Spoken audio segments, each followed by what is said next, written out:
All right, man. Season 7, episode 8. Round of applause, man. Round of applause. We're still in our politics bag right now. Yeah. You know what I mean? Talking to a known activist in the city, making her way, making sure that she's putting diversity on the map with her public marketing firm and making connections. We talking about Complex, Politico in the building. Man, round of applause for Politico for being here, man. Braxton in the building, man, for sure. Taking some notes. Yeah, he's definitely documenting. I'm over here sweating. And then these niggas. Anybody out of DC is like, oh, what you got going on? Yeah, I don't know. Yeah, the government's right next to the three-letter crib. boys.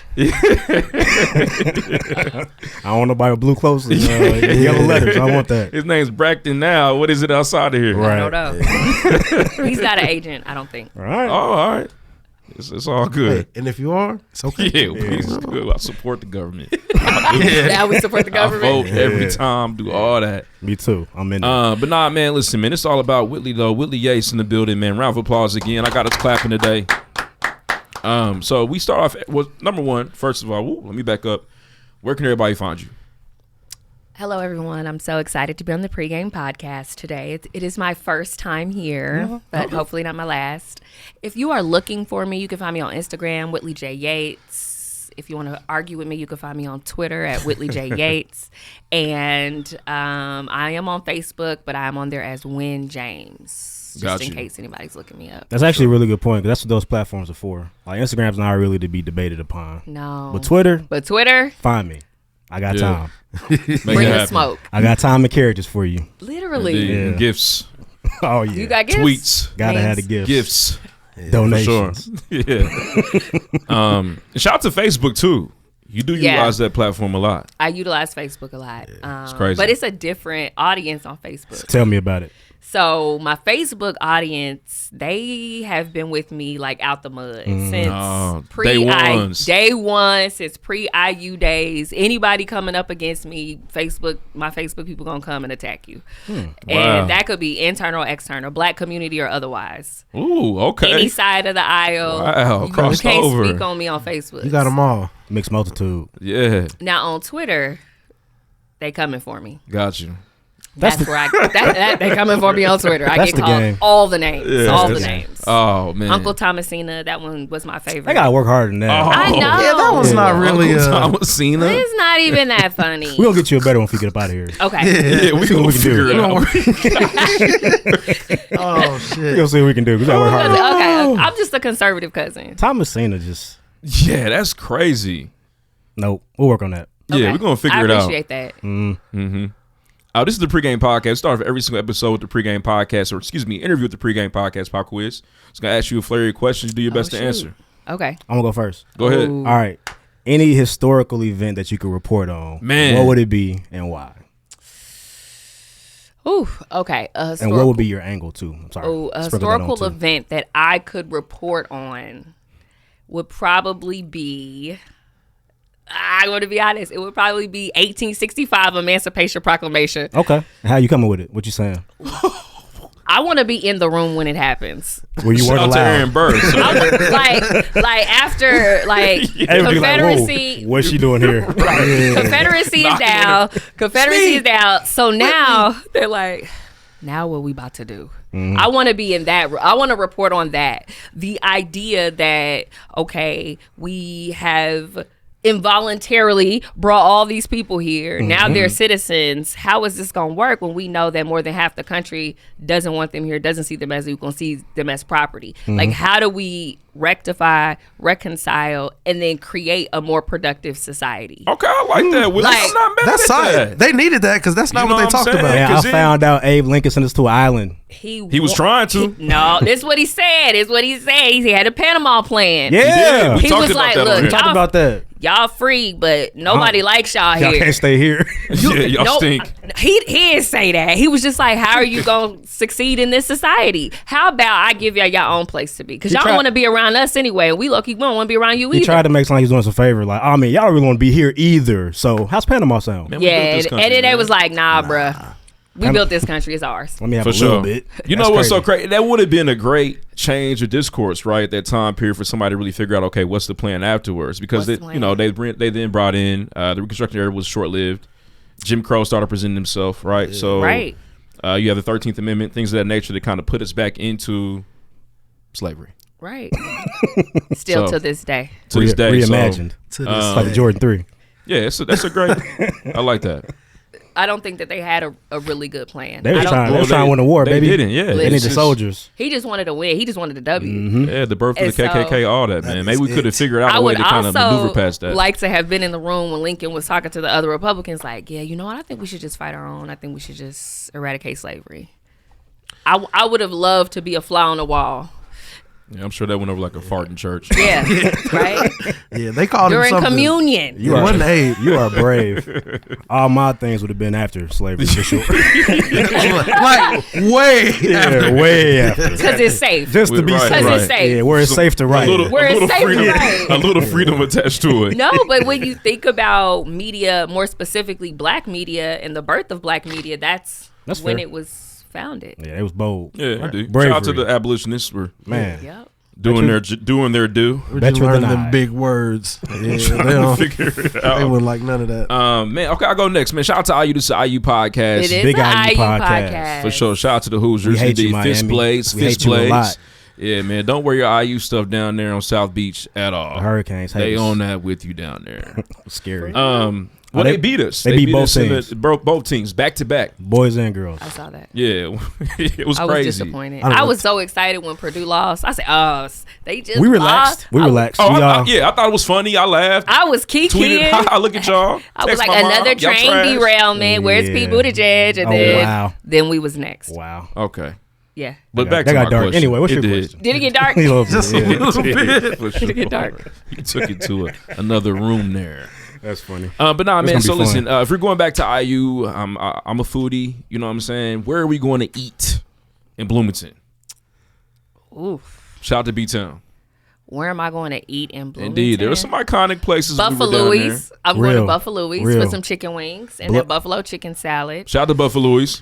I'm going. There was a battle to at Gettysburg there too. Yes. There was a battle People- yeah, again. people- Oh died yeah, there. it started with There- the hat. Yeah. I had in a rhyme. Yeah, and LeBron James of all people. Let me see. Where else am I going? You know, I don't really go to IU to eat. That's true. Let's keep it a buck. I mean, That's I don't think of Buffalo's is a wonderful fine answer. restaurants. That's a fine answer. no, it's a good answer. Yeah, that's And the a culture solid was move there for or sure. some the days. culture was there. They was shout out y'all to was they was Buffalo's. having open mic nights. And, Yes, and They were. and they were derailed. Yep.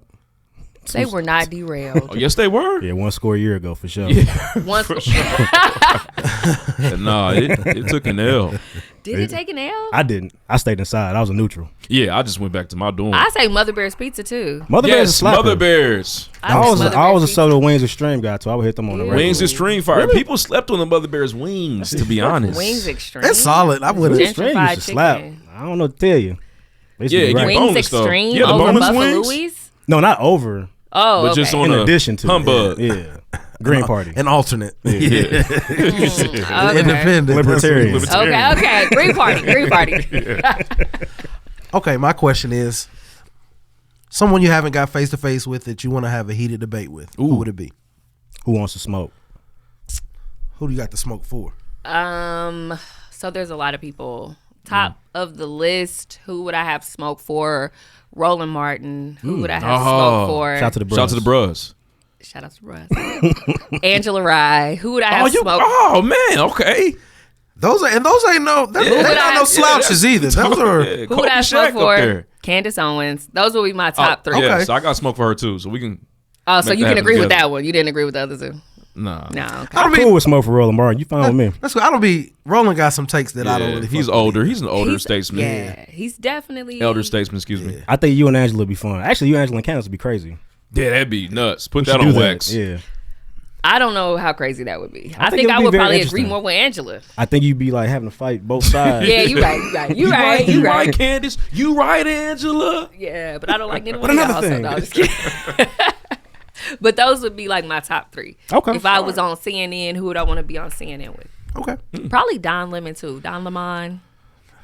Shout out to Don. Don told me to pull my pants up a long time ago. I never forgave him for that. He did what? Supposed to pull our pants up. Stop Yeah. littering. At least he won't say you're We'll not do in your better in prime life. though. So you Yeah. good. You're still in your prime. You're good. You're Yeah. youthful to Is Don. he in his though? No, no, it's not. Damn, Don. Okay. That's It could win another dark. debate. Hey. For sure. We're gonna do this all day. It's fun. We are. We're getting I have there. no ties. Round of applause to Willie. Willie being in the building, man. For sure, man. Iconic interview. Shout out to Political as well. He's going crazy writing over there too. These guys. Yeah, they are interesting. Talk Yeah. they been cussing. And then they said, Okay, so listen, we love a good origin story here at the PreGame podcast. Mm-hmm. So how did you decide to embark on this political journey? Truth be told, Mm-hmm. it started at IU. Okay. So back in the day, No, take us back. No, yeah, take us back. I'm taking you back to IU. I did not really like IU that much. I didn't feel like I fit in. Okay. And I had to find my crowd, my group of people. Gotta And find I your found, tribe. yeah, I did. And I found it. And it was in student government. So I ran for president of my dorm. And then I started working on campaigns. And so Okay. I really got into politics working on a campaign for someone you may or may not know named Michael Coleman. Oh, Hey, shout out to the bros. We were forced labor for Mike Coleman's.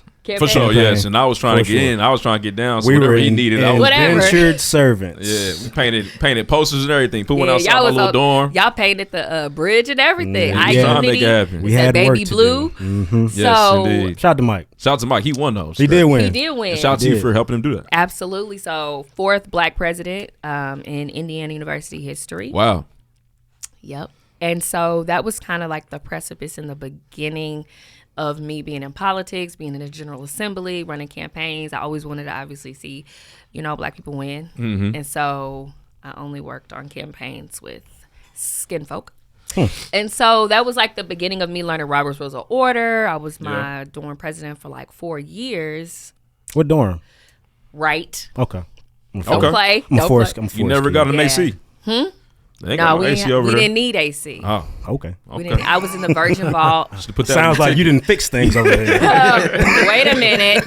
They was price always high. Okay. But Sounds you like was eating there, though. You those was at the food campaign court. promises The were food kept. court was solid. But you was yes. at It the was, food it court. was. Food court was What a food court did good you guys time. have at Forest? We didn't have one. We went to Reed a lot. Reed got us right though. Exactly. Yeah. Exactly. Anyway, Shout out to Reed. I mean, center neighborhood was the best. That's fair. We was close to everything. That's fair. So yeah, we didn't have AC, but I was in the Virgin Vault, which was interesting because in the other dorms, boys and girls stayed on the same floors or different floors, but in ours it was only girls, Right. and only our keys worked.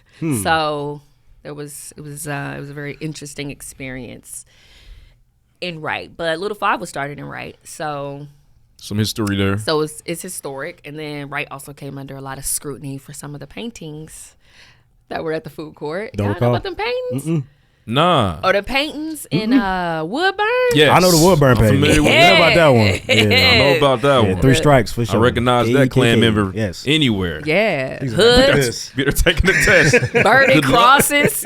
Right, you look up. Good and it's- luck, hard R. Yeah. I sure hope you Look up fail. and it's the KKK looking at you like Yeah, taking the that test. was Like, crazy. Looking at your answers. Wow. It was really Where's Waldo? it was, but we all noticed it. Yeah, I saw it right away. Yeah, I saw it. I said, But oh. we never talked about it. It was just kind Nah, of just kept on going to kind of school. something we saw. Like, oh yeah, it's the KKK up there in the burning crazy. cross. I guess that is right a part on of the wall. Indiana, huh? Yep. Okay. And then just let it go. Walked out.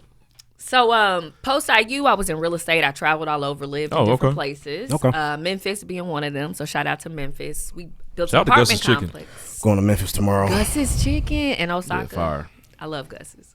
So, in Memphis, I was building an apartment complex in Orange Mound. I mean, across from the University of Memphis. Okay. And which is in Orange Mound. And I kept getting robbed. Like, personally robbed or like they steal stuff you weren't around? Both. Damn. Oh, damn. Really? Before lunchtime. Oh, on a man. construction In the site. Daytime? Yeah, twice in the same week. That's crazy. It was okay. We're glad you made it. I'm sorry to laugh Yeah, I'm about glad that, you but you doing seem to it. be Y'all doing was laughing. okay. It's You, Memphis, I've been robbed before too. It's not fun, but it's funny after. It Hey. kinda. You gotta laugh through it. Yeah, you survived. Yep. So I was having problems with crime in the city of Okay. Memphis. Go figure. And I was trying to figure out why nothing was happening. And I'm gonna be honest, everybody in Memphis looked like me. Everybody who was running government looked like me. So I'm like, well, we ain't doing nothing here, huh, guys? I keep getting robbed. They keep stealing Gotcha. copper off the Okay. roof, and they stole all of our appliances. Yeah, I can see the copper got to go. Copper gotta go. Copper got to go. So that was kind of I was a little frustrated with the powers that be in the city, and I really didn't understand why people that look like me didn't want to progress the communities that looked like us. Okay. So that was Memphis. Then I moved to LA. I'm sorry again. All right. There's a pattern here. Then I Same moved pattern, to, different accent. Then I moved to LA. Very interesting experience. I got to see extreme opulence. So wealthy people. Baldwin Hills. Yes. Dope black people. Amazing culture, but also a lot of oppression. Wow. A lot of homelessness. Skid Row. Yeah, Skid Row and everything in between Skid Row. And so I was going to a really great large black church in Inglewood called Faithful Central Bible Church. And the assistant pastor was going to run for mayor of Inglewood. Okay. Now, let me set the tone. So Inglewood, the mayor, he's been the mayor for a really long time. It's like 98% Democratic. In Inglewood, you got the Forum, which they have all the concerts at. Yeah. Right.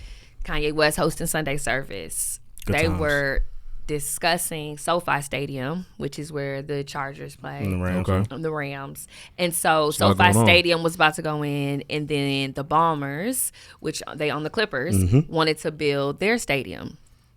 So Inglewood was like popping. So this is like 2018, 2019. Inglewood is like hot. And he wanted to run for mayor because they didn't like how the current mayor was doing stuff. And he's like, Okay. you know, I'm a pastor, I'm conservative, I'm gonna run as a Republican. And I'm like, okay, cool, I'm gonna help you. I'm gonna help you. And you the assistant pastor of the largest black church in Inglewood. Yeah. Let's go. We lost real bad. You found out. Real quick. The more you messed around, The more I you found out. Vote around and find out. I'm saying like we lost terribly. Damn. Man. You got smoked by the incumbent? I mean bad. I'm talking like we spent like $1 million. And Ooh. yeah. We spent $1 million and I think we only got like 3,000 or 4,000 votes. That's crazy. And then Incumbent got like 13,000. We spent $1 million. And we had tons of celebrity influence because although he was a pastor, he was an entertainment attorney. So if you look at like our Oh, campaign wow. Jax. finance reports, You thought it was a layup. It wasn't.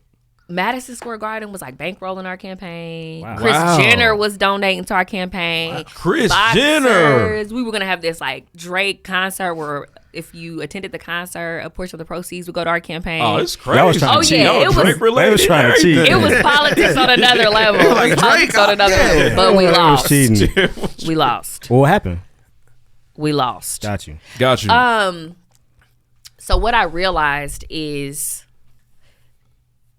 black people will support you as a parishioner before they support your political ideologies if they're not in alignment with theirs.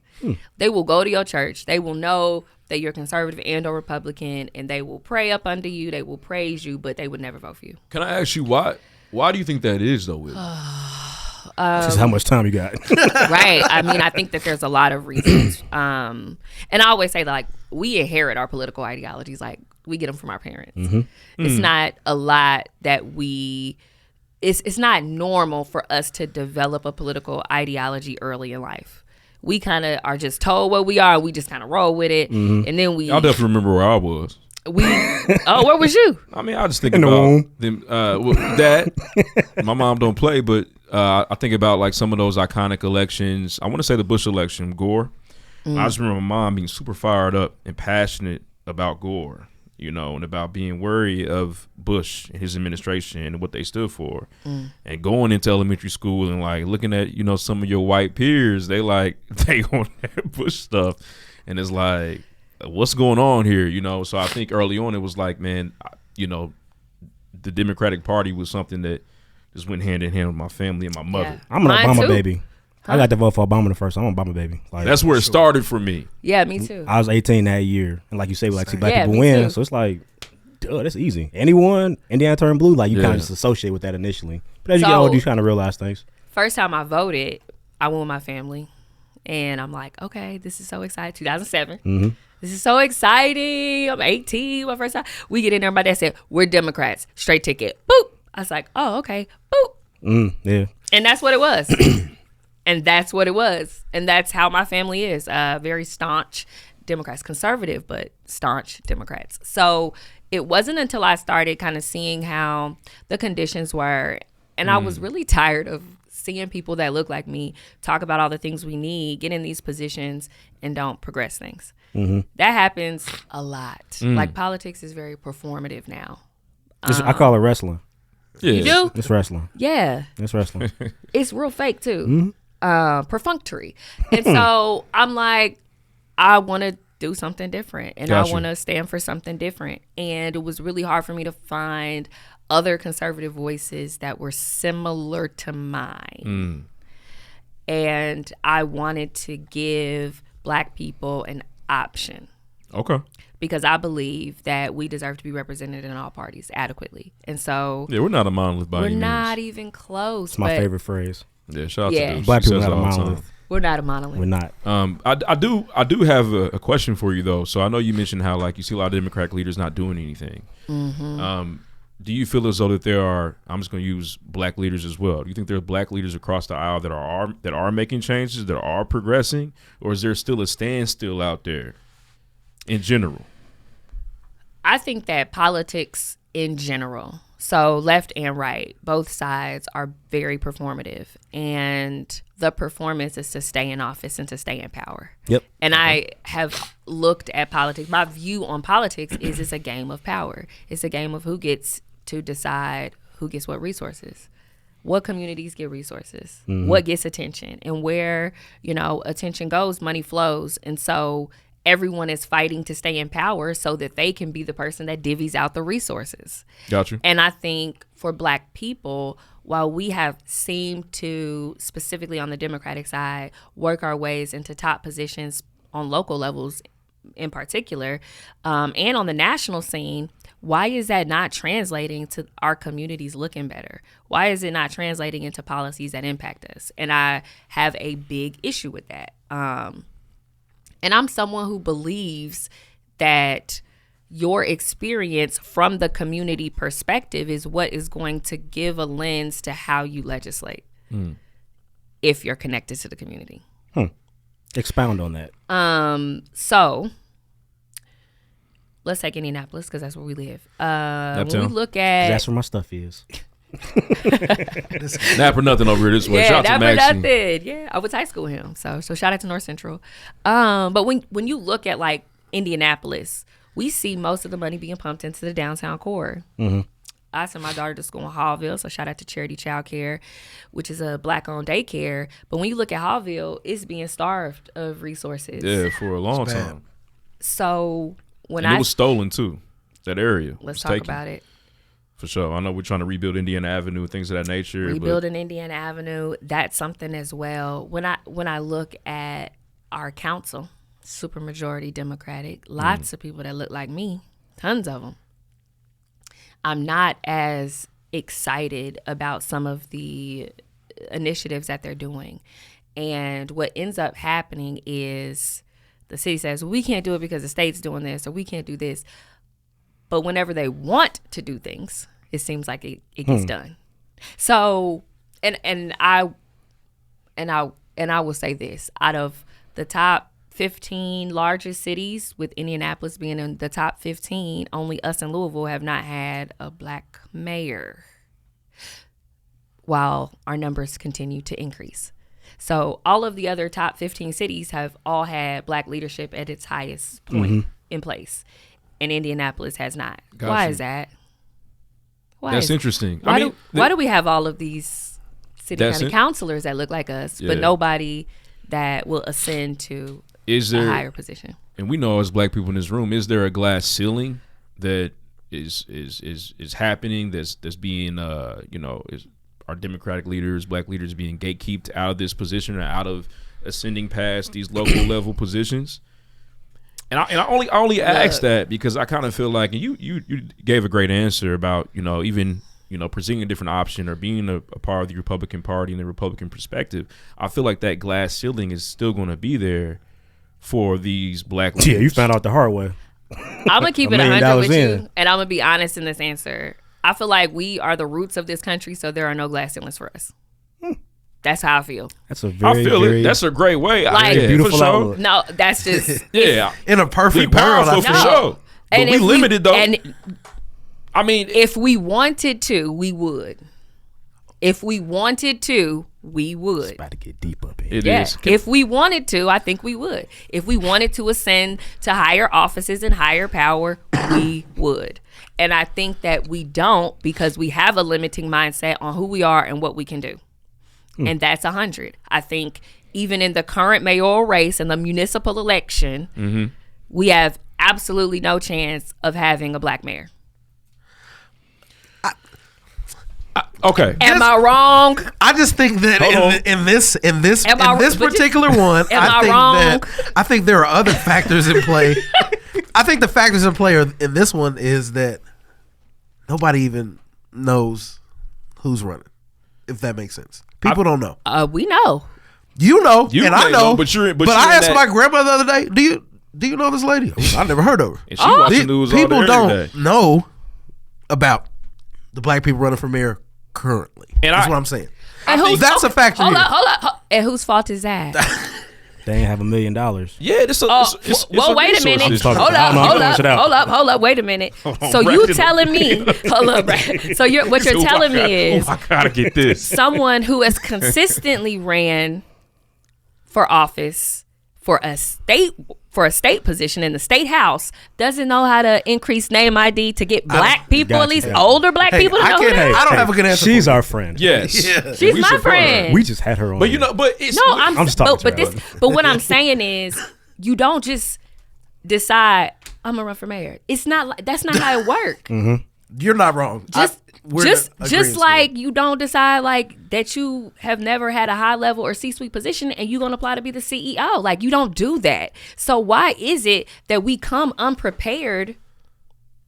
Why? Hold on. Go Why ahead, is Willie. it that Let we me come? finish. Why is it that we come unprepared and then expect all of a sudden that things are just gonna align in place? No, you got to be doing the work before you put your name on that ballot. Understood. You got to be raising the money before you decide to create a platform and a persona that you want us to vote for you. Like, Got to raise my hand in here. I'm just saying. It's crazy. Miss Willie, can I speak? But nah, man, Whitley, I think you're raising great points. My thing is though,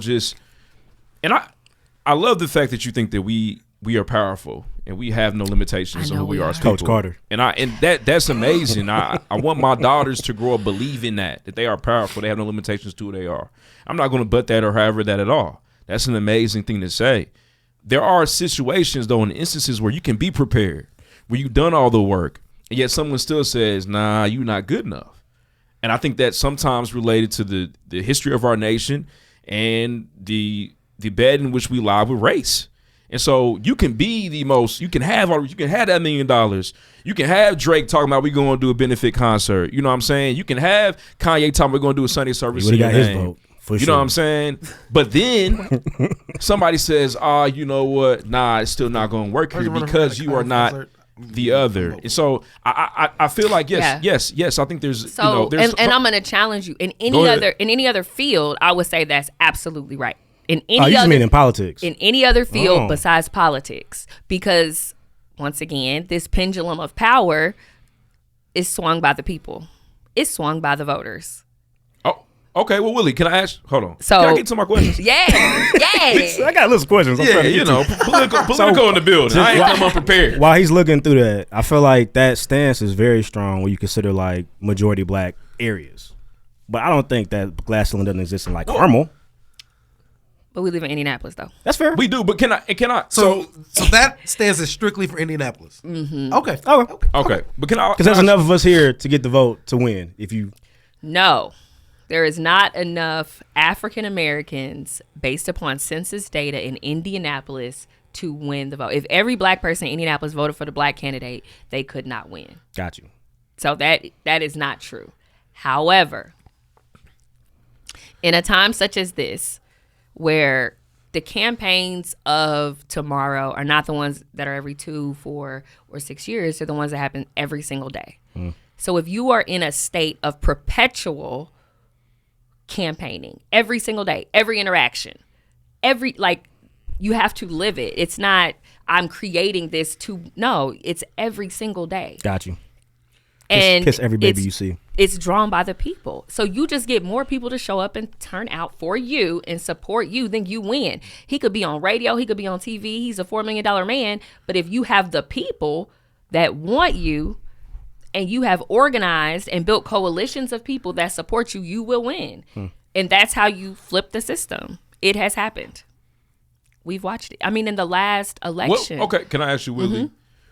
What you did list some strategies just now, but how do you effectively do that? What does that look like for you? If you're a part of this campaign, right? Yeah. What would you do to get that whole process started? Someone who's kind of seen this at the collegiate level, seen this out in LA, challenge people in Memphis. What are you doing so that does happen? So that it is that grassroots vision that you have in mind actually works. So it's not standing in front of chicken shacks. Yeah, I'm just gonna throw that out. I feel like that'd be on my list to do. That's not what you're doing. It shouldn't be. That should be a stop at least. Put on your route. It was already closed. Yeah, I'm gonna go see. That ain't the chicken shack I was talking about. I was talking about the chicken shack that had the rodents. Gotcha. Shout out to Jordan. Yeah, no, Extra do not shout out pepper, to Jordan. please. No, Yeah. Not that one at least. Just had it. No, there's so many black chicken spots you could go to. You right. No, but what does that look like, right? Yes, go ahead. So what that looks like, dang, I'm gonna give the keys to the kingdom. What that looks like. Go ahead. Should I do that? Lead them. Do you want to do this one day? No. Why not? I don't want to do it. Can we get the keys? Can we get one key? Okay, so one key Yes. that I would do if I were advising someone is to create a coalition. Okay. Of Rainbow Coalition? No, of faith-based leaders. That would be my first stop because it would probably be the easiest. And when I say create the coalition, I just don't mean you write an endorsement and pop it up on social media and say, this person supports me. What I'm saying is you get 100, 150 black pastors together and you're meeting with them weekly. This is maybe a year, 2 years before you run. And you're meeting with them, if not weekly, bi-weekly. If not that, at least once a month. Then I would get suburban moms together. I would get the women that are stay-at-home moms and have a lot of time on their hands and want to advocate for things that are passionate. I would get them together and I would have them invite their other friends and I would provide wine and charcuterie to them. And I would talk to them about the issues in which they face and how they want to get their kids involved. Now, this is not a one-off situation. I'm consistently engaging with them, right? Like it's a strategic strategy. And I would have these coalitions in different townships to make sure that I'm spanning the entire city. After I got my coalitions together, maybe I'm about 500 strong in people, volunteers, and I've got within these areas like spheres of influence, right? So maybe in my faith-based coalition, I've got Jeffrey Johnson, who's the pastor of one of the largest black churches in Indianapolis. So he's a sphere of influence that can also influence other people. And all of these pastors, they all have churches and they can also influence other people. And then these suburban moms that are in these groups on Facebook that talk all the time. And they have their spheres of influence. Then I would create my own media coalition. It would be all indie voices. I would go no mainstream at first. I would only give interviews to indie voices. I would only create my messaging to where people that are looking for it receive it. So almost like a closed circle because we consume our media differently than most people. Somebody that knows somebody put me on the podcast, right? Or put me on to PreGame or whatever. And I would do that strategically on purpose because it would drive the people that I want to these specific sources, these specific media sources.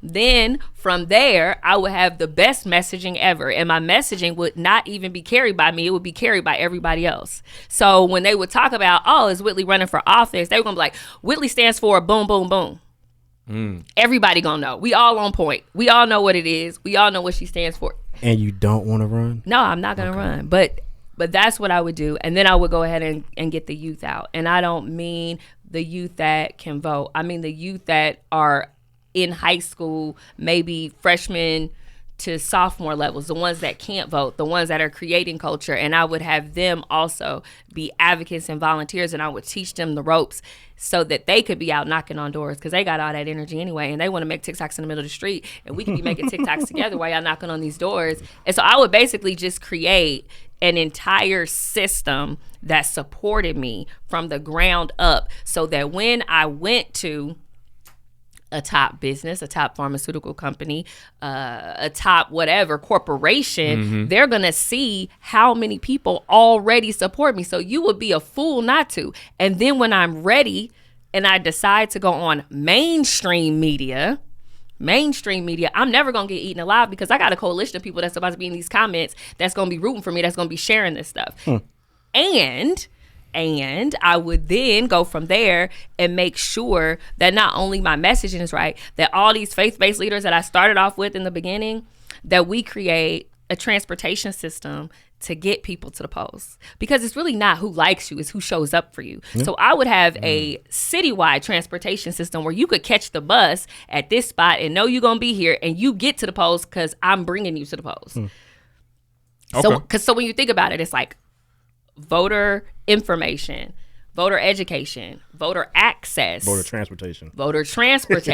Right. Gotta get mobile. Like, and then voter action. That was a very solid answer. No, it was. Can you really argue with? If I wanted to poke a hole in it, the only thing I would say is the only thing you could possibly run into there is when you go to these coalitions, they have differing interests. Correct. That can conflict. So how do you balance that?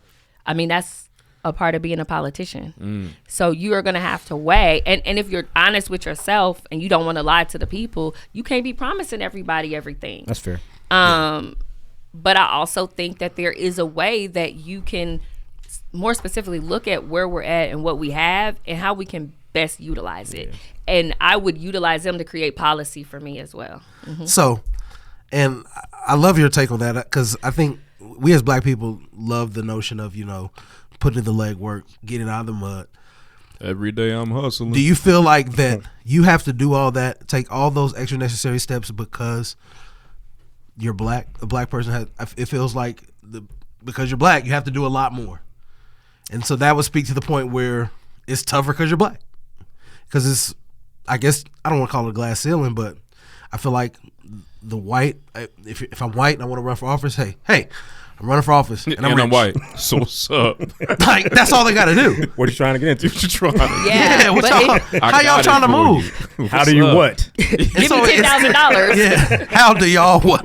So it still kind of comes back to the race thing. Like, being Black, you're way down on the totem pole to begin with. You have to do, it's a lot harder. I think we're accustomed to that, though. Yeah. And it's deeper than that. It's because you're Black and policies have kept you out of the banking system, because you're Black and your family didn't get access to FHA, so you don't have that level of generational wealth, because you're Black and you haven't been able to get financed at banks and your business can't get access to capital. You can't loan yourself $2 million like some of the Republican businessmen to run a campaign. Absolutely. So there has been, over time, through the history of this country, policies that have predicated and preyed on the Black community. And so when we are looking to create any type of initiative, we already know from the beginning what our barriers are going to be. And so we have to think differently about overcoming and how we are going to pivot or perish. Like, that was a great Whitley. It's crazy that you're not going to run, because you got these good answers for everything. That was a great answer. Excellent. That was excellent. And you are correct. Well, okay, I got questions I got to get to. We don't get to them questions. I got to get to them. So, well, first of all, I'm going to save that other question I had in my mind for the back in the episode, back in this interview. But I did want to get into like activism. So when I think about political activism and people that are in that realm, especially with like in the digital media state that we're in right now as a society and across the globe, I feel like, okay, if you're going to be an activist, good. But I think that it also means that you have to be, in order to make impact, you have to be extreme. Are you going to be extreme on the left? Are you going to be extreme on the right? Do you agree with that? In your activism, you find yourself, maybe I need to lean a little bit more this way to the right to make sure that my voice is heard. Before you answer that, do you view yourself as an activist? Because you kind of flinched when you said it in the beginning. I don't necessarily but still want the answer, though. View myself as an activist, but I've been called a political activist many times. Okay. Like when I'm on Newsmax, it literally says political activist. That's where I got that from. Like I don't know why. I don't know who sent that. That's where I got that from. Like I put political power player in my bio. I don't know where activist came from.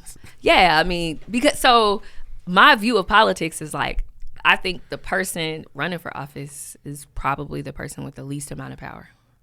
And it's the people behind the scenes that are doing the strategies that are connected to those people. It's getting dark again, yo. Yeah, I mean, I'm just saying, like, that's where the power really lies because it's the people that get those people in the position. Yeah. Game of Thrones, the kingmakers, if you will. Okay. The kingmakers. So when you look at strategy and when you look at politics, the people who have gotten people elected, who have chosen winners, who have funded it, who have strategized are the ones who are always connected, no matter if they're in office, out of office, whether they go to become a CEO at like you're always connected. And there's almost like this level of loyalty to the person that helps you get to where you are. And so I want to be a kingmaker. Like I want to make people trying to run this. Yeah, like I'm trying to leverage things. But I do think that activism, in particular political activism, there needs to be a level of uncomfortability and disruption that happens on any side. Would you agree? Okay, because I've been looking at some clips on American Agenda. Yeah. And Newsmax. Yeah. And Newsmax. I'll be honest with you. I watch them, and sometimes, you know, my blood boils a little bit. You know, it starts to boop, boop, boop, boop. Because I'm like, this is crazy, you know? And I see it as being a disruptor. I see that platform as being disruptive and having freedom of expression. But I also think that when I watch you on that platform, I feel like it's also, there's some condemning of blackness and the black community, not necessarily from you. Oh, okay. Not necessarily from you, Whitley, but like they'll present things like the Bob Seller and whoever. Oh, Bob Sellers. And then they'll throw it to you like, so Willie, what do you think? Yeah, you're black, right? Yeah. And I just like, man, it just makes me cringe because it's like, man, okay, I know they're disruptive. I know I feel like they're a part of that activism piece of politics. And I would say Newsmax and American Agenda, they are more like, look at these radical things that are happening in our society. How do you feel about this? And I think that they placate to all of that. But that is the culture of the time we are in.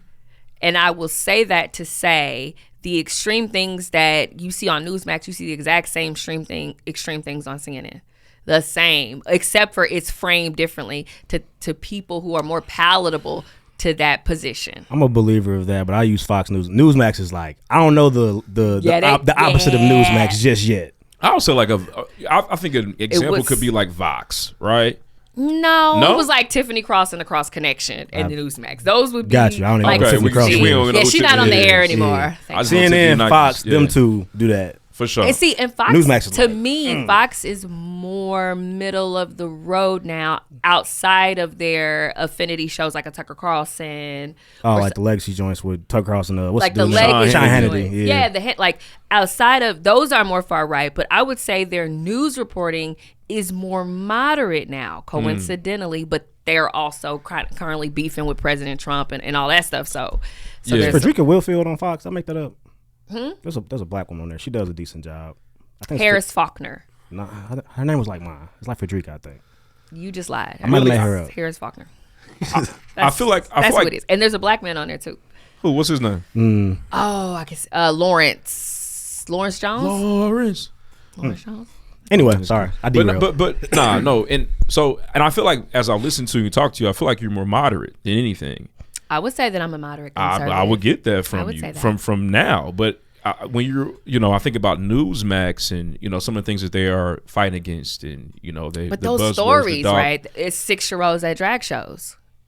I feel you. It's 6-year-olds at drag shows. Listen, I hear you. It's 6-year-olds at drag shows. I'm gonna. I got an 8-year-old. No, kids should not be at drag shows putting wands in G-strings. Like, I'm okay to say that. Yeah, but hey. I like that you say that, but like, no, that's not okay. The people, the little boys will come for you. Or kids in schools being able to like change their gender and their parents not know.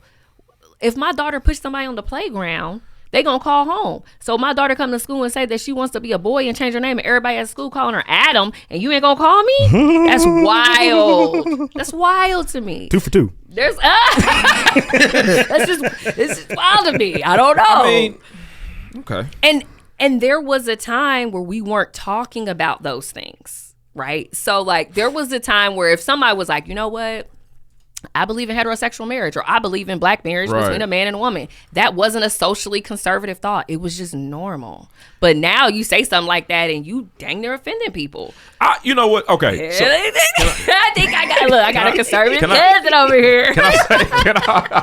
Other people's lives is their business. I don't have nothing to do with that. But can I push back a little bit? I don't have any opinions. I feel like yes. I think that he said my name Bennett. I admit it. My name is Bennett. But I think that that's rooted in faith-based politics, and I know that faith is a big part of of what you bring to the table and your upbringing and things that you're still active in to this day. But I think there's faith-based, but there's also race. Race is involved in everything. And so I was watching some clips and I saw the discourse about the reparations taking place in San Francisco. And Bob is on there appalled. Well, Bob is. I mean, Whitley. I like your Bob. Bob's always appalled. You know what I'm saying? It's like, bro, why are you fighting against it? Why are you trying to suppress that? When they bring in the CRT and getting rid of that, and so for me, a lot of that, and I think in terms of my political identity, I think I speak for a lot of people when I say this to a certain extent, is that I feel like on the conservative side, there is a lot more of open disdain for black and brown equality and equity. Just a lot more like, I ain't with it, I'm not dealing with it, I'm not going. And here are the policies and bills I put in place to make sure that you stay down here, black man. And I think I know where you're gonna go. I know you're gonna go, what's happening on the other side is I'm not gonna say that. I will say, so that's what concerns me the most about, I wouldn't say equality, I would say equity. I like equity to actually be in the word there. It was equity. It's not equality. I learned that a couple weeks ago. Yeah. It's the equity that is the problem. But I will say that there is more overt and open disdain for a lot of things centered around race and racial justice. Openly. On the left, it's more like Black Lives Matter, LGBTQIA, yay, but we really don't like you secretly.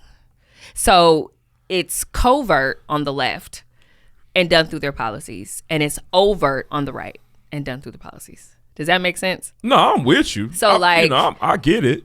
So I ask this question a lot. So Republicans will be like, no. And then the left will be like, oh my God, your life matters. I support you. Allyship, yeah, but no. Like it's so then I get it. It just We feels just over here better. tickled. She fucking them up. They gotta do something. I get it, Whitley. So then where's the middle ground, and how do we combat all this to better When can we get rid of the two-party program? Can we ever do that? Like in not America, have two parties? Well, one, I think we need to stop looking at both as inherently good or inherently bad, and that we need to have people that are I don't want serving. the one party of North Korea. I don't want that.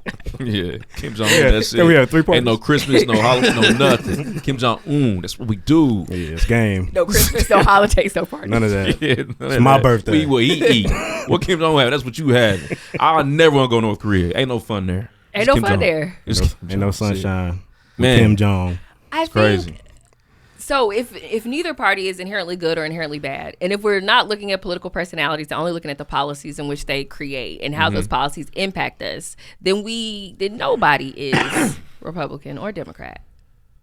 That's the truth. What? And I think that Black people in particular should never blindly pledge allegiance to a party. I think we should be independent voters, and I think we should make people placate to our priorities. Yeah.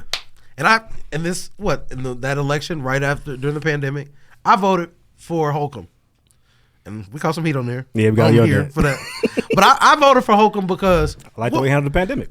I like the way he handled the pandemic. Yep. Shut this bitch down. Done. Stop. It's over. Go home. And that was the first time that I I'm voting for him. That was not like a Democratic person. So, and I didn't feel bad about it. I was good with that. Did Did you advertise that you voted for? I said it on here. I said it on here. Y'all didn't vote for the black man running. I didn't even know his name. Exactly. Talking about Woody. That's his name. And so, and you know what's wild about that campaign? Never seen him. Never seen him. Didn't know that, brother. He lives at the Conrad. Oh, good for him. Oh, he doesn't have a home. Oh, at the top. No, there's Conrad Residences at the top. Ooh, my bad. Shout out to him. Yeah. But what's interesting about that campaign, and there was such an opportunity, Woody was a doctor.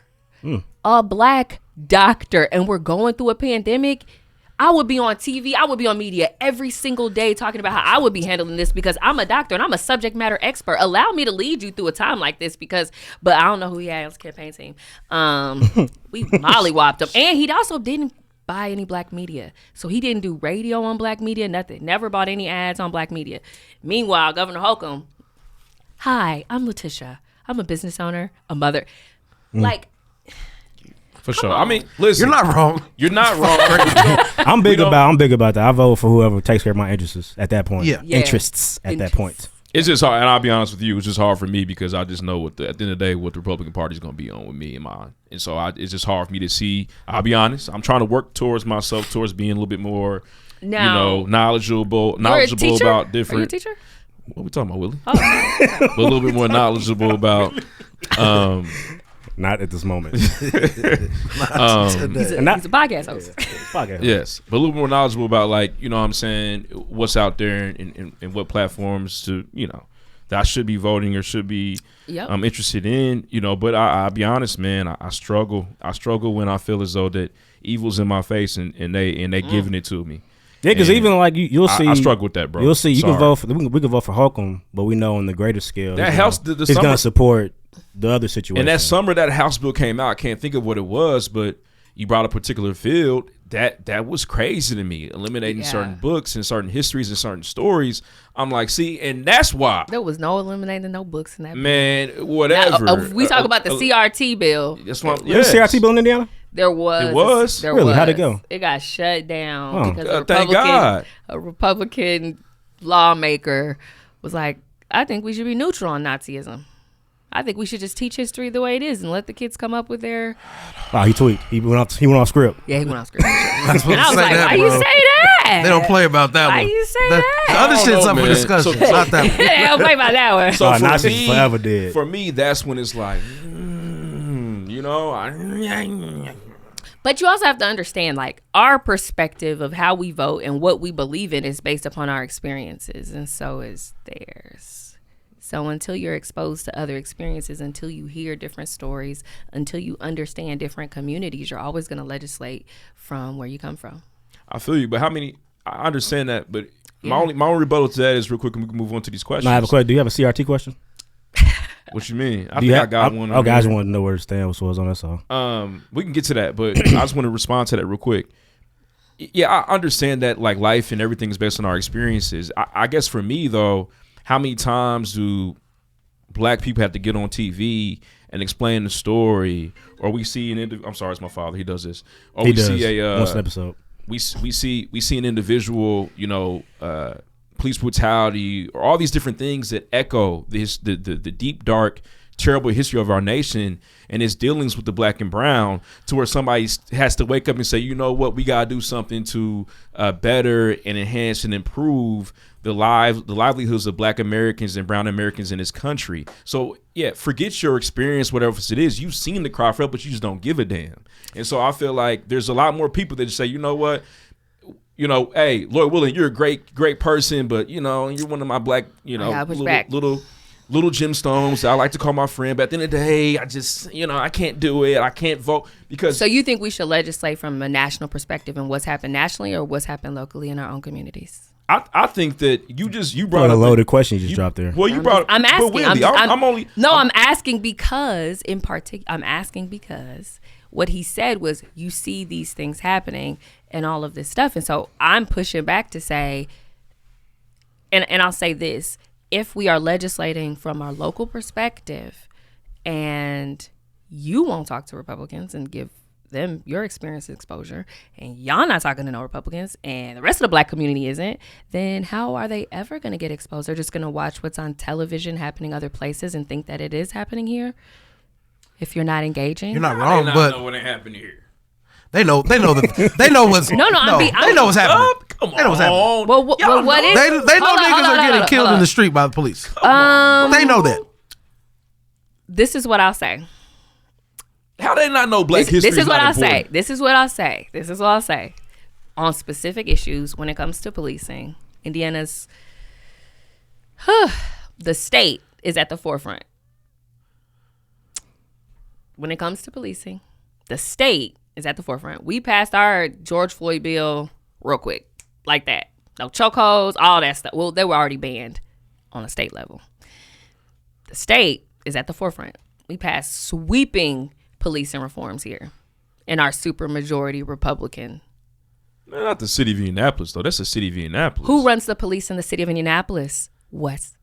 I mean, I don't know. You saying, but you are just. I mean, who runs it? You want me to tell you? You don't want to know. Nah, you go ahead. Let me know. The mayor of Indianapolis runs IMPD. They're not trained by state police. They don't go to the ILEA Academy. It is the mayor's responsibility to be over the police department. I understand so that. So what IMPD is doing, you got to go look at Joe Hogsett and what they're doing, because they're their own entity and faction, and that's why we should be civically involved and engaged, so we understand. So state troopers, state police, etc. That's state stuff. City of Indianapolis, look at Joe Hogsett. I feel you, but we just talked about how the police reforms here were passed right away, things of that nature, etc. For the state. Thank you, Willie. That's the city. So we would need sweeping police reforms in the city. Joe be smiling in our face. Don't he? And dancing. I ain't never seen Joe dance. He be dancing. Yeah, did y'all see that video with the IMPD where they shot that guy that was sitting in the car? Yeah, we talked about that. 30 shots in what, 4-5 seconds? It was crazy, very wild. And he lived. Yeah. Woo! I saw him on the news too. Hope you get every dollar you deserve. Every dollar, all of our tax dollars. That's fine with me. Back to okay. Thank you, Willie. This has been good. It's a good discourse. Back to Deuce's question about CRT. CRT. Where do you stand with critical race theory as someone who is a part of the more conservative outlook on it? Yeah, it's a constant topic, hot topic across political platforms in the realm across the nation. So where do you stand with critical race theory? So when we say critical race theory, I'm just gonna assume we're saying what the whole media is talking about, right?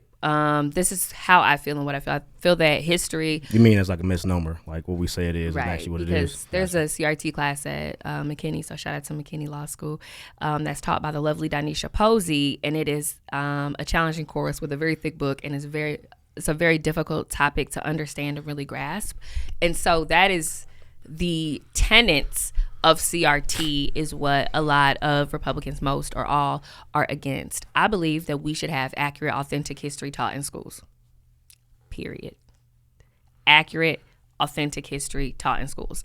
But I think that the accurate and authentic history taught in schools should be free from bias, free from propaganda, and free from any type of indoctrination. And I think, but hold up. Go ahead, bro. We'll let Willie finish. And that's just how I think, and that's just how I believe. And what I believe the opportunity is that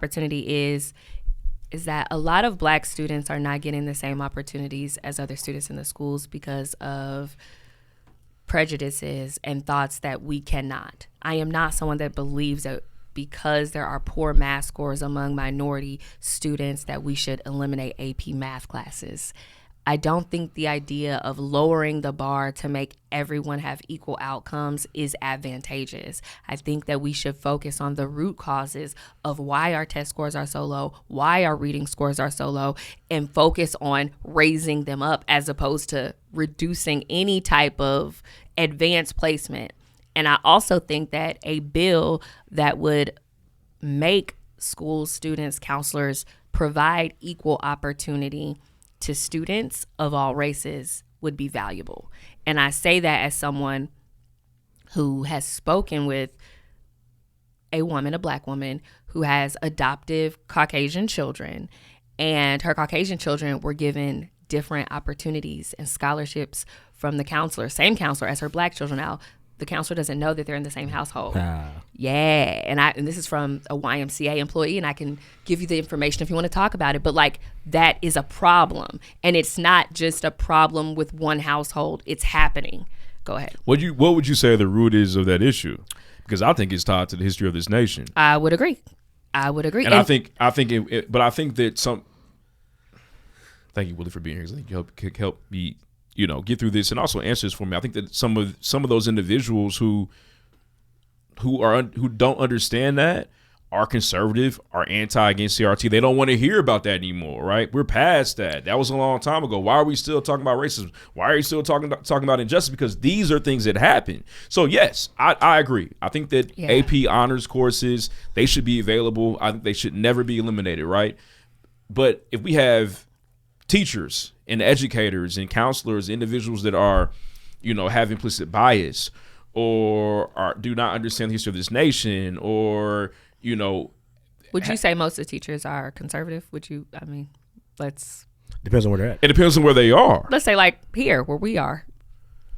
I don't know. That's a good question. I don't know. Maybe I don't know. I don't know what's going on with how they're voting.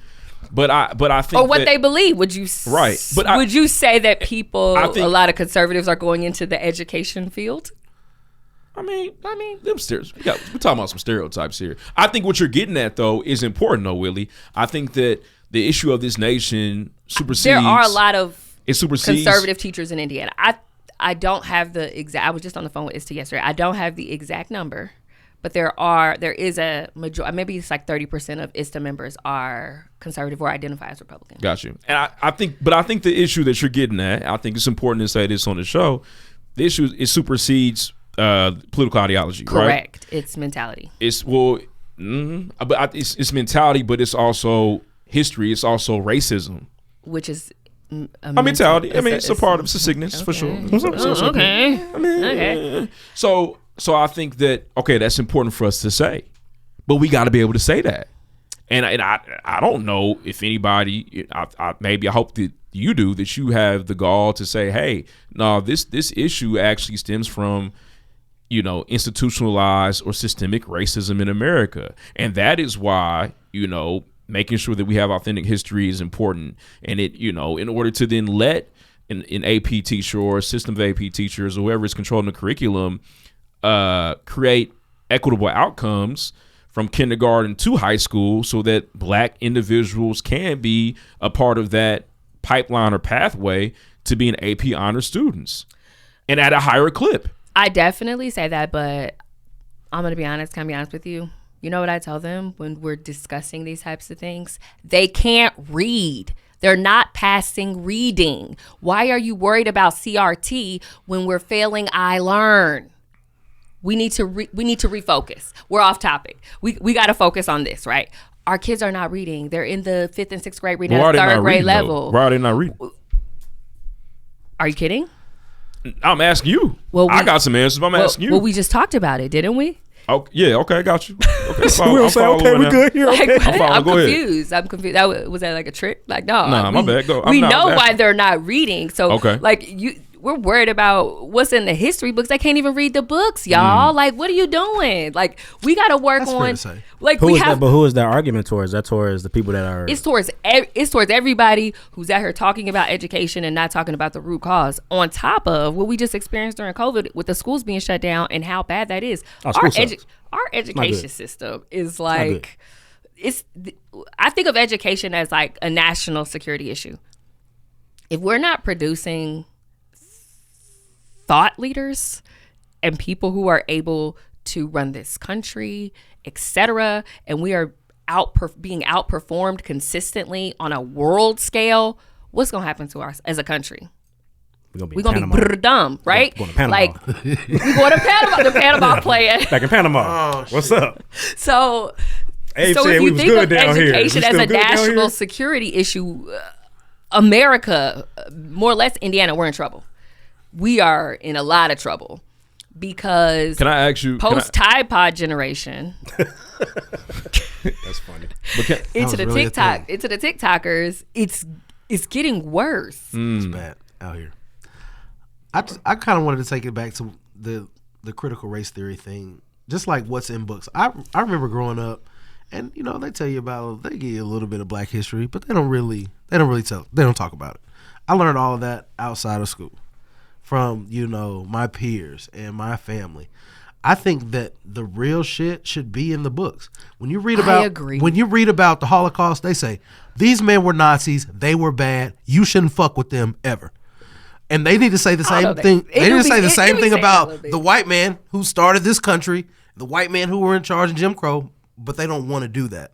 And I think that needs to be in the books. Victor writes the history books. These white men were bad. These white men were turning water hoses on Black people in the streets and sicking dogs on them. Children. They were evil. Yeah. And even before then, though, Christopher Columbus. Evil. I don't know. He's got a day, sir. Francisco Pizarro, Hernan Cortez. The list goes on. Those should be the easier ones to do, actually. Yeah. But they're not always they like those. Yeah, those they'll put those in the books. Yeah. It's just weird, like why they don't want that to happen. The story, and so the victor goes to spoils. Right, and so here we are, and that was kind of also something that I was thinking about in terms of like, I didn't realize how many people really didn't understand Black history until I started traveling to a lot of these rural counties and just like talking about some of these inventions and how we contributed to society. And that's why I always say Black history is American history. It is. Like all of it. Black history is American history. Like they don't know. Even a lot of Republicans, they don't know the history of how the Republican Party shaped a lot of our Black leaders and organizations and institutions. They're so confused. Like I said the other day that the NAACP. We did what? Yeah, they was like, wait, what? It was crazy. And I'm like, NAACP was founded by Republicans. And they were like, no, it wasn't. We never did that. And I'm like, what party do you think the people aligned with that were fighting for equal rights at that time? And then they were like, oh, and then they start researching. Like they don't even, there is a big gap in what is taught versus what is told. Right. And so there needs to be a robust overhaul of Black history in the history books. But we also need to be able to create our own history book. So I don't know what businesses you guys are advocating for people to start, but I think that would be a great one for someone to start a book company. What school is gonna buy them books? That produces it's just a history book. It's a history book that's owned by a Black-owned history book company where they make history books. How do we get that into schools? Yeah, well, they don't want to even deal with CRT. How does that go into the schools? What do we? I'm confused. A black-owned history book company, but it's McDowell. With the L. Okay, and so we've got this book published with the real history, the real shit. That? You're saying that these schools just gonna buy that book and teach out of it? I don't think Hamilton County's buying that one. Not Hamilton County, but Dr. Alicia. Or Johnson County or Boone County. None of that shit. Well, Boone County might buy it. And on top of that, Boone County might buy it. Boone was my gang at But one point. wait. Hold up. Pause. And then I'm gonna challenge you. Okay. The 30% conservative teachers. No. That book. Who picks the books? The school board, correct? Who elects the school board? You're not wrong. I don't think you're wrong, but you say it. So you say it like it's a free throw. Hold up. So you telling me the school board that's elected by the people that live in that town, you pick who's on the school board? I don't think it'd be an issue in certain townships. It don't be an issue. It's a lot of Black people on the school board. But then, hold up, especially in Indianapolis, you have other actors playing in the school board. You got Soros and the owners of Walmart giving money to our local school board candidates. What does Walmart have to gain from supporting a school board race in Indianapolis? And you can look that up yourself. I'm not a billionaire. I don't know. Naughty stuff. So sounds scary though. Yeah, it does. What the fuck? Dark. You can Google it. Google Indianapolis School Board and so like an individual? The owner. So like a lot of top billionaires are backing school board candidates. And it's really hard for conservative school board candidates in, liberal districts to get elected. So it's the school board. So if you got a school board that look like you, it should be easy, right? Look at Pike School Board. It definitely would be. Look at IPS School Board. They choose the books. You vote for those people. What you mean? How hard is it? Oh my gosh. That IBS school board been on some shit. The state doesn't decide what books are in. I mean, come on, y'all. You're not wrong. Once again, you're not wrong. But you still speak about it as if it's a free throw. You're not wrong. I'm not saying it's a There's so many moving parts there. You said, make the black-owned company, make the book, put it in the schools. No, I'm just saying. Source the paper. That too. But I'm saying, like, to think of this in terms of ownership, in terms of corporation, in terms of building our businesses. Like, everybody don't need to do a shoe reselling business. Like, everyone doesn't need to get into real estate or Forex.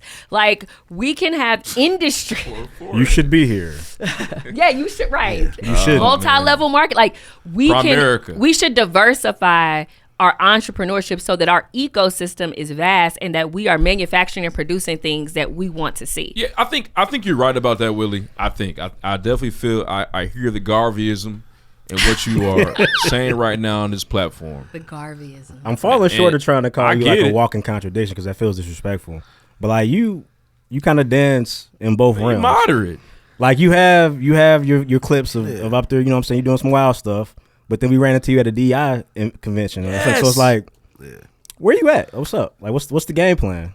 Or are you just a human? No, I'm just a human. All right. That's it. I mean, I'm just someone who I feel like it's two sides to Willie, yo. No, it's the same. I'm just the same I am here is the same I am in the rooms with the Republicans. I was in them yesterday. Braxton was there. I am not any different. Glad you made it out, brother. Glad you made it unscathed, unharmed.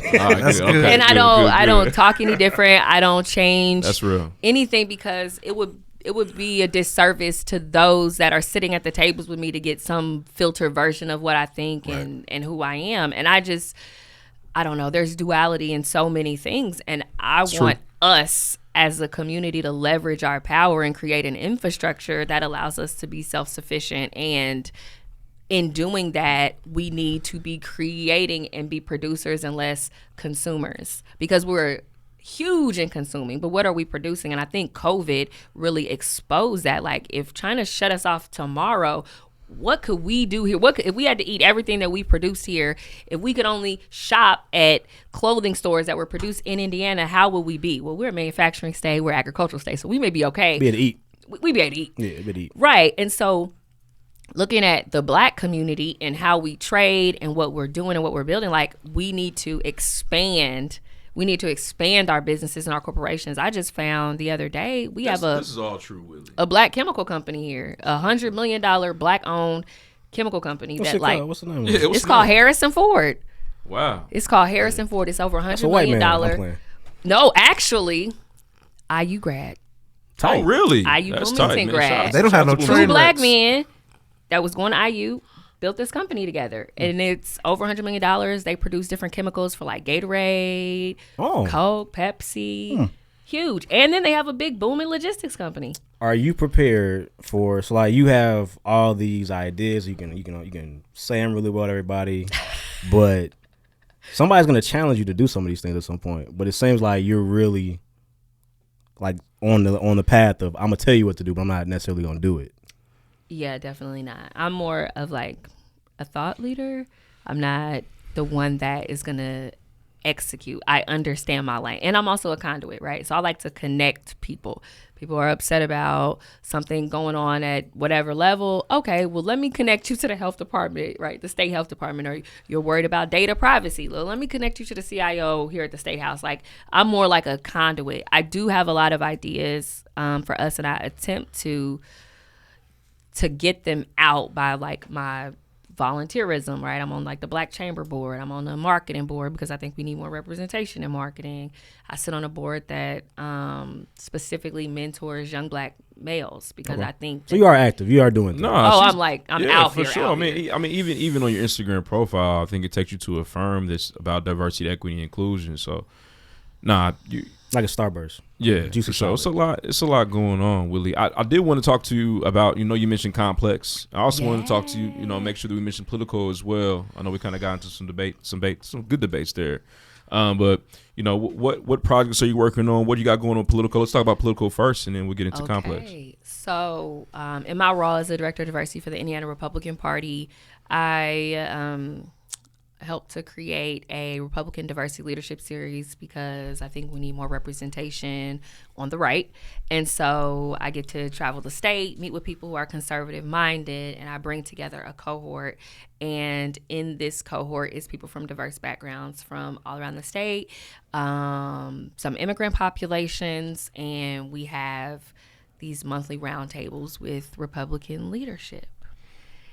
It's whatever you think it is, it's probably the exact opposite. Okay. It sounds scary as hell. Whatever you think it is. Just being How are you embracing these circles? So I feel like we have our view of what we think the Black Republican looks like. Yeah. But you don't necessarily in person. You don't seem like that person as much. Yeah, because I wanted to have more people who were more along, from Candace to Condi, more Condi. Got you. And so, because I feel like Candace Owens don't rock with you. She definitely does not rock with me.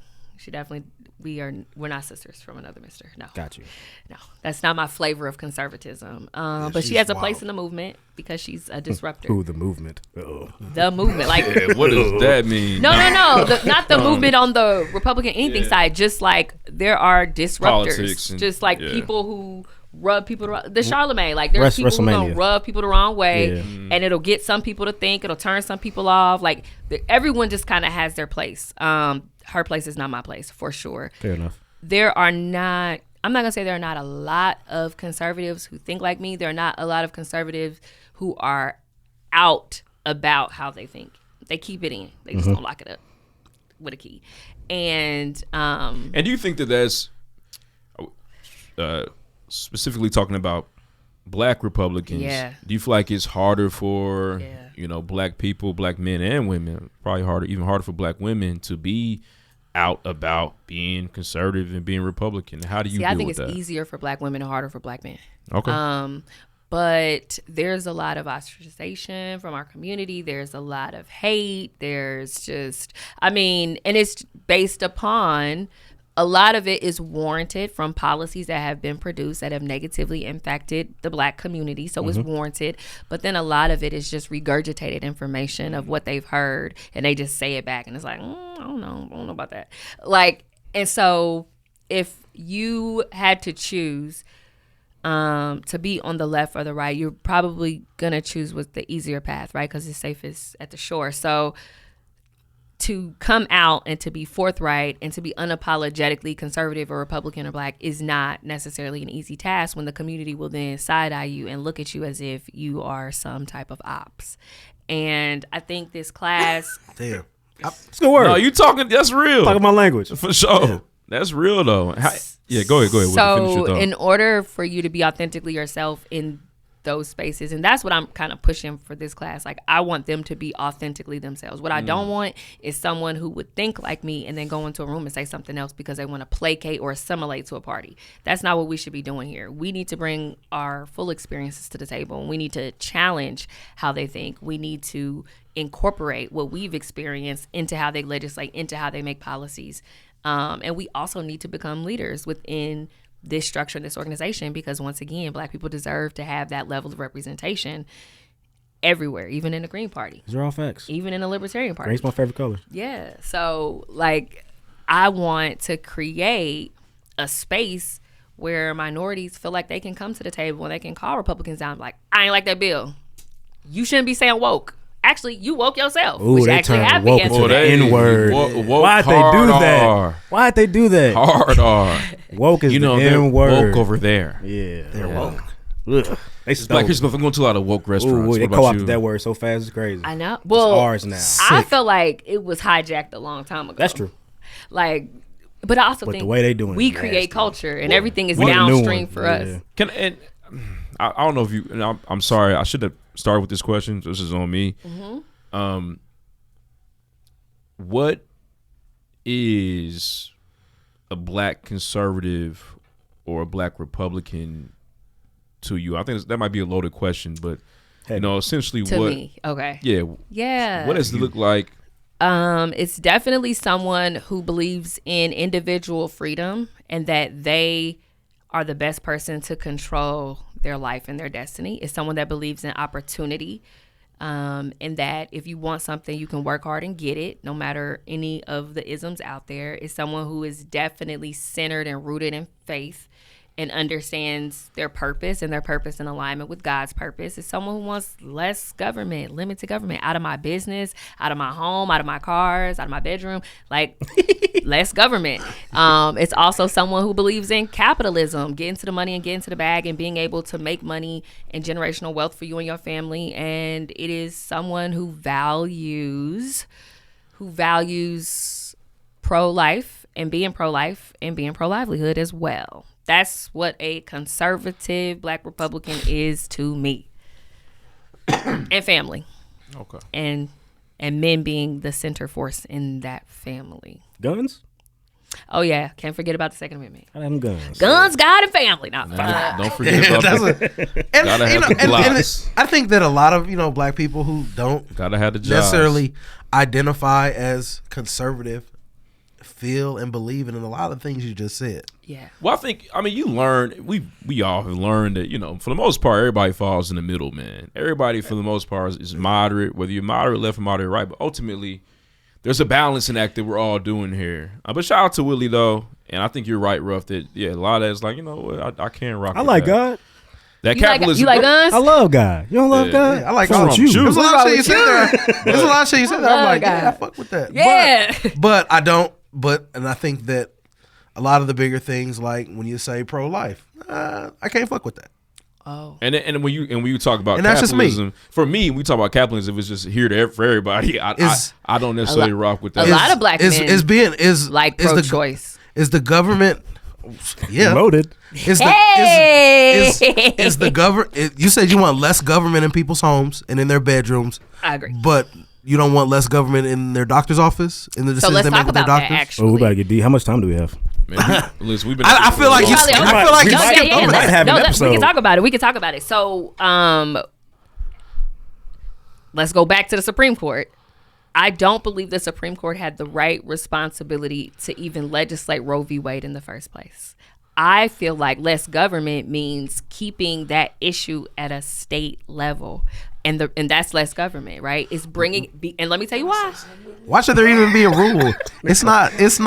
We got the abortion ghost over there. I'm sorry, but can I please? I just want to say something. Like, I understand this idea of less government, but when I think about like government and right wing Republican thought leaders, I feel like they're doing all that they can to eliminate and suppress and oppress all these different creative ways of thinking and all this freedom, but in what is tailored for their thoughts and their ideas and their systems. So like, on one hand, I think that's on both sides.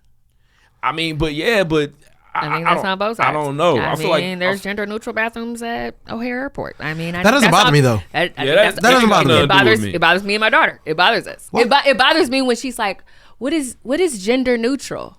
What's the thing? You have to explain it at some point. You have to explain everything to kids. The world is changing. You have to explain everything. The world is changing. This is something that exists. Yeah. You have to tell her that one day. Well, no, my mom just was like, "That's not of the Lord. We're gonna walk past it." Like, because it's hard to have these conversations with young, impressionable minds. It's hard to have any conversation with young, impressionable minds. And maybe there's conversations we shouldn't be having with them. It's hard to talk to young, impressionable minds about regular heterosexual sex. And on it's top all of difficult. that, well, I haven't crossed that. And my only issue, I'm not doing that. Got you. My only issue with that That's too, fair. Willie, is like I feel you. I can empathize with what you're talking about and everything else. But my problem though is that like, these same families, these same people on the right wing or conservative side of things don't want to talk about race. They don't want to talk about slavery. They don't want to talk about our real history. And I think that is what leads to this constant conundrum or this constant problem that we have as being America, right? Yeah. Is that we don't want to talk about what's in the closet. For sure. Any closet. And I do believe that is America. None of them closets. None of them. Anything. And I actually believe that is a problem. I know you do, Willie, but I'm just I saying, believe that it has never been any type of Kelly's atonement closet. for Mike's who we closet. are. You know what I'm saying? And so like on one hand, you're right. We got this. There are going to be tough. And now let me tell you, there is some TV. Even for me, there are some TV shows. There's a lot of agendas. There's a lot of That's agendas. wild. Can't say that. Be quiet. That's crazy. Yeah, you better chill out. Let me relax. But they gonna be on the TV show. Yeah, for kids. But you know what I mean? For kids. But do these? But they exist. You have to have the conversation. The cartoons be good. But do children like that exist? This how I think of it. Because why do shy away from a lot of it? They've been do groomed. children like that are portrayed in representation is key. Why do you shy away from a lot of it? I have just no desire to watch, like the Proud Family. I'm not going to watch that shit. How come we're not Proud seeing? Family You watch fine. the original Proud Family? How come we're not seeing a lot of these trends in black kids? Huh? A lot of the trans trends. There is. Oh, I know. They're out here killing kids? black trans people. They are. No, dying. The trend. We got a big one. There's a famous one. We got the most famous one. No. We got the most famous one. I don't know. Let me chill out. Let me relax. That was a lot. Wait, what? Yeah, let's get back to what we're doing here. Zaya Wade is famous. She is. That's fair. She's not a child. What was she like? 15? Yeah, she's a kid. She's a teenager. But I'm talking about like the 5-year-olds that I'm seeing on TV, the 6-year-olds. Yeah, we are. I never seen. I don't know. Oh no, they're out there. Yeah, go on TikTok. I mean, and then I they're don't want using that on my algorithm. and then they're using Relax. Yeah. they're using like different pronouns. He's like changing. Pronouns like frog. Like you could frog is a pronoun now. Like what is frog's pronoun. Like ribbit. Yeah, like that's what's up. Like Shout there out is. It's so fluid. But how does that affect your? If someone wants to be a frog, that doesn't affect your day to day in any. No, it doesn't until I get called down to the principal's office because I didn't identify the student by the correct pronoun, which has happened. Which has happened to a young black boy in a Terre Haute school. Scary hours. Yeah, he's at the principal's office for misgendering someone, and the entire class lambasted. Here's the thing, though. That young black man is going to end up in there one way or another. That's terrible. Okay. What the fuck? That's a problem. No, that's not. I'm not saying it's an issue. We should work on that too. No, right. That's what I'm saying. No, we know there's all different types of data about disproportionate. So what are we gonna do about that then? With black and brown kids in the principal's office as opposed to white kids. We're gonna get these history books printed by the end of the week. Thank you. That's what we're doing. Source the paper. McDowell's. Coming to America 3. You know what I'm saying? Please, God, it no. won't be a restaurant. It's a printing company. Please, no. So tell us why. We've got this diversity leadership series. It's in its third year. This is our third cohort, and Politico magazine, which is the top political magazine of our time, is here in Indianapolis from DC to cover this class. And I think, I'm gonna be honest. He said, I just don't think it's real. So I think that's halfway why he came. He had to check it out, make sure it's a real thing. Right. Gotcha. Yeah, he was like, this is fake. And so he wanted to come and see what it was about and see if it was indeed a real program. And if it is a real program, what's the impact? Potential impact, etc. And so yesterday we held that first cohort. It was a really interesting class. I really like it. I would definitely say that black conservatives are not monolithic at all. That's fair. You've got not a monolith. Yeah. I mean, and even within the class, you had like the pro-Trump conservatives going against the never-Trumpers. It was like, I'm not gonna the prosperity. I don't care about how prosperous my bank account is. I don't like it. Like it was a very interesting dynamic. But we need to have a bunch of Carltons just in there arguing with each other. Huh? Carlton Banks. There was no Carlton Banks in this room. Does it concern you though? Interesting that you brought up that guy. Does it concern you though, like with that guy with president with these presidential campaigns, and you have people like DeSantis and Trump that seem to be like at the forefront of thinking for the Republican Party, which somewhat I'm just saying, which somewhat mirrors the greater thinking of America and how problematic that can be. Dang, Wes.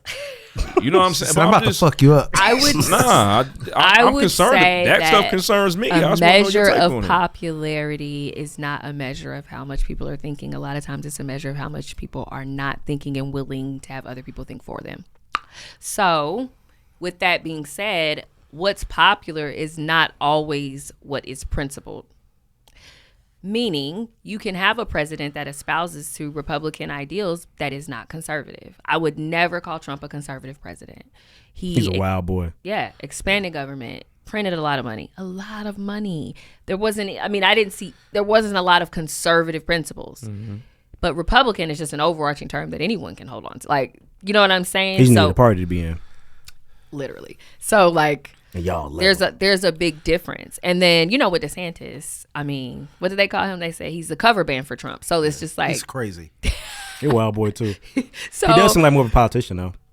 I do agree. Yeah. I think, but that's not to say that's a good thing. I'm just saying as a party, they have to decide what their brand is outwardly facing and what their principles are and what they want to stand for. That doesn't concern you. So why do they continuously choose the same type of people who continue to perpetuate those negative things? And I'll say that they don't continually choose. So I would say Trump being the populist president that he is was something different than anything we've ever had or experienced in this entire system.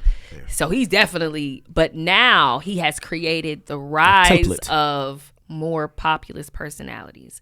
And I think the problem is when you go with personality over principle and you vote for someone based off of their popularity, it's not going to be in alignment with the principles in which we say that we stand for. And so we have to determine, are we the party of Lincoln that fought for people to be free and equal rights, or are we the party of Trump? Like, we have to decide that, because parties are made up of factions of people that subscribe to this ideology. My ideology that I subscribe to is principled in conservatism. A lot of these people ideologies is principled in the person. So you didn't vote for Donald Trump? I did vote for Donald Trump. Jesus. Once. I did vote. I'm not gonna lie to you. I'm not gonna lie. I appreciate. I'm not gonna lie. Not that you. I appreciate you, but it seems you don't seem like. I could not vote for Hillary Clinton. She could have. You'd been all right. I couldn't. You'd been all right. It would have been a lot. It would have been a much better presidency. Come on now. Policy-wise or personality-wise? Probably both. No. Hillary ain't funny. Not policy-wise. Yeah. No. Now, the social media would have been weak, but not policy-wise. Trump's the funniest person ever hit the internet. I think that Trump has some really great policies, and I'm not going to hold you on that. I'm never going to take that away from him. He had great policies. Damn, gang. He had great I'm not going to lie. Your bank account was doing good. He sent them stimmies.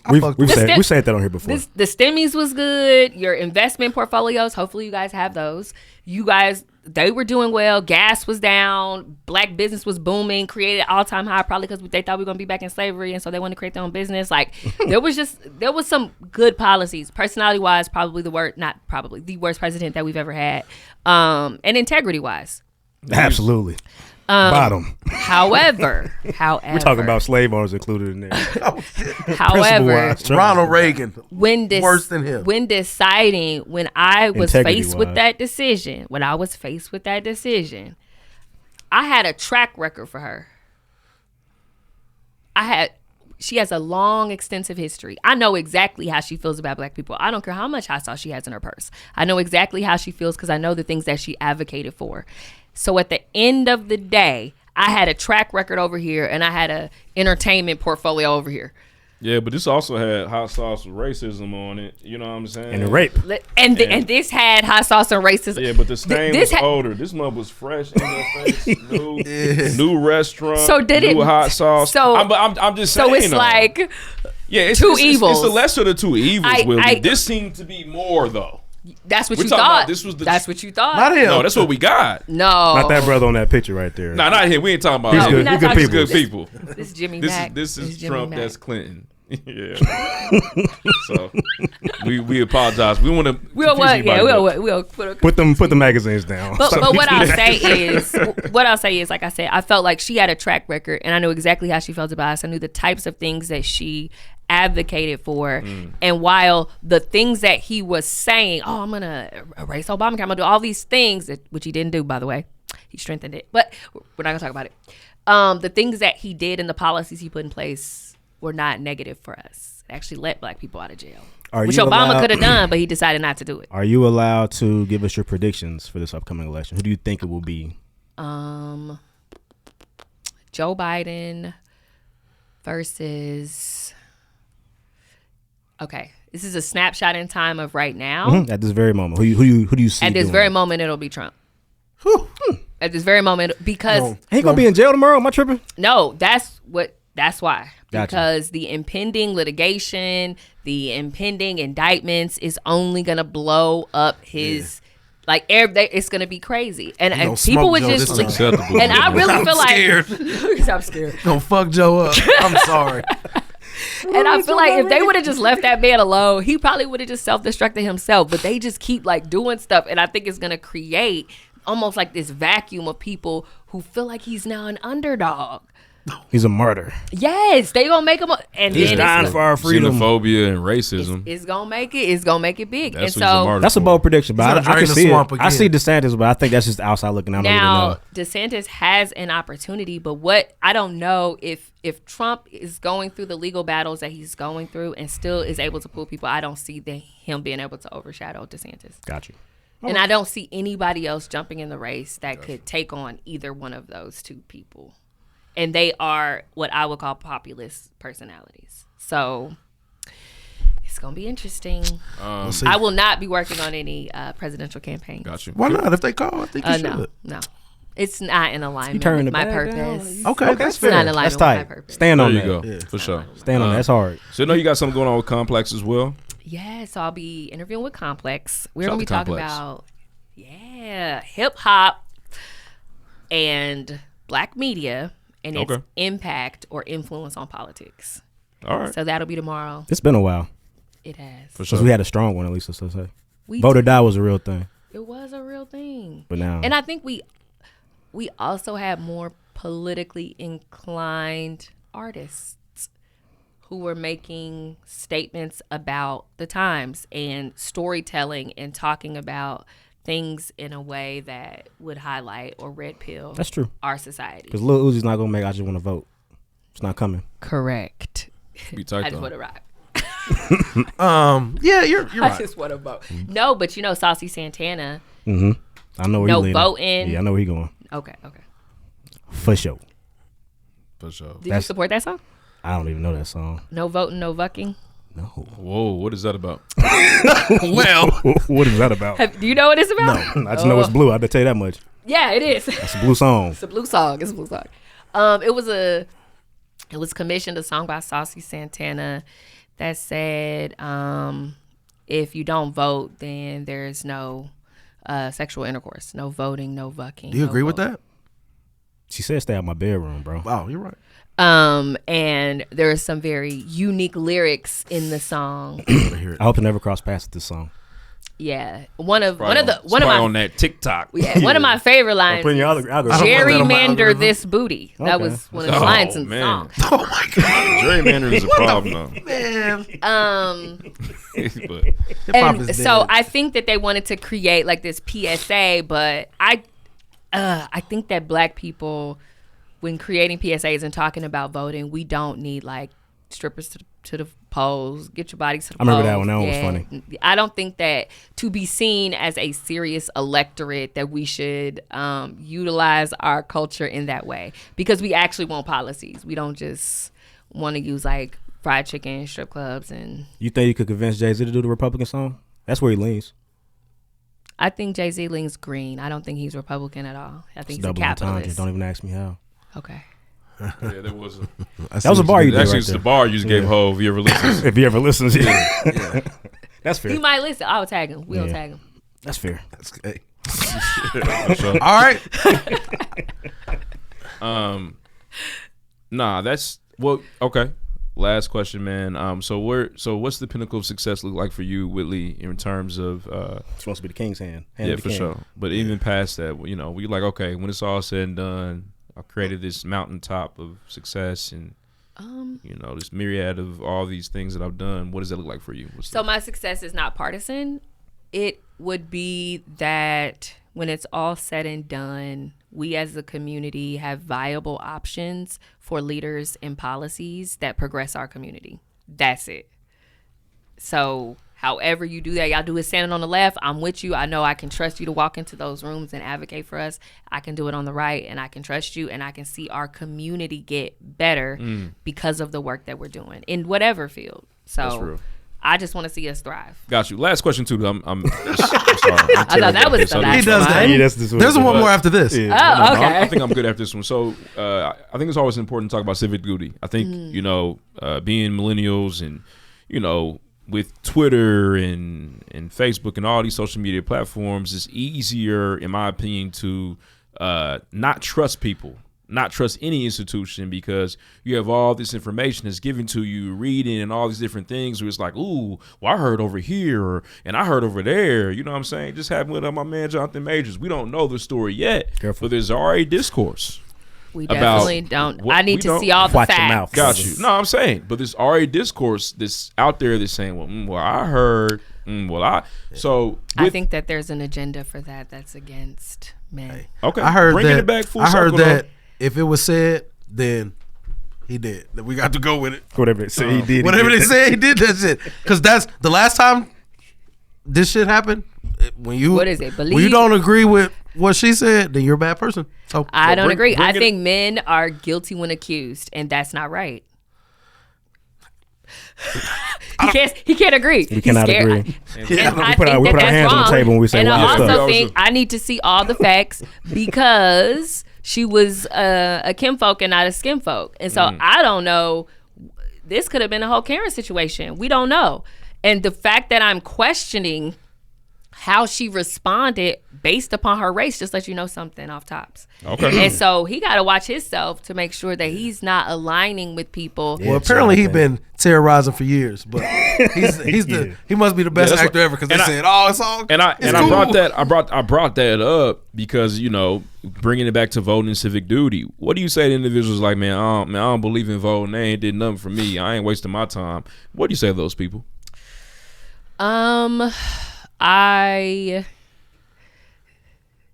Okay, so I should be telling them that they should definitely get civically engaged and involved, but if I did, then they would literally probably just go and hit a straight Democratic ballot. So I tell people who are disengaged with the complete process to find things that they like, or I find something that they like, and then I show them the politics in it.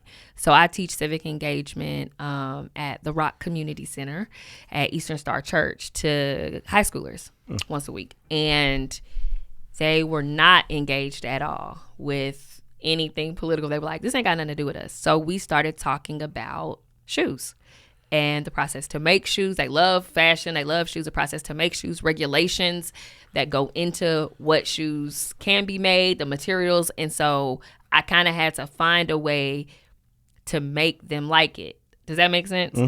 And so I just try and relate civic engagement back to them. But really, civic engagement in and of itself is just leadership. And so if you don't choose to be civically engaged, then you're choosing to be a follower. And most people would not choose to be led in that way or follow in that way. So it's a nice bow on this interview. For sure, man. Wasn't that a nice? That's nice. It was pretty good. And I did not have any questions ahead of time. I just want to let everybody know that. No, we didn't get Got you. No, we do that. Round of applause for Whitley. Coming through, Whitley Yates. One more time, show them where they can find you at before we get out of here. Yeah, so you can find me on Instagram, Whitley J. Yates, on Twitter, Whitley J. Yates, on Facebook, Win James. And you can find me at the polls on March 2nd because we do have a municipal election primary. Excuse me, May 2nd. Ooh, I was about to say, whoa. Look, nope, sorry. Primary is May 2nd, so find me at the polls. And hopefully you are civically engaged and involved to direct the path and legacy of your future. Yeah. That was good. Next.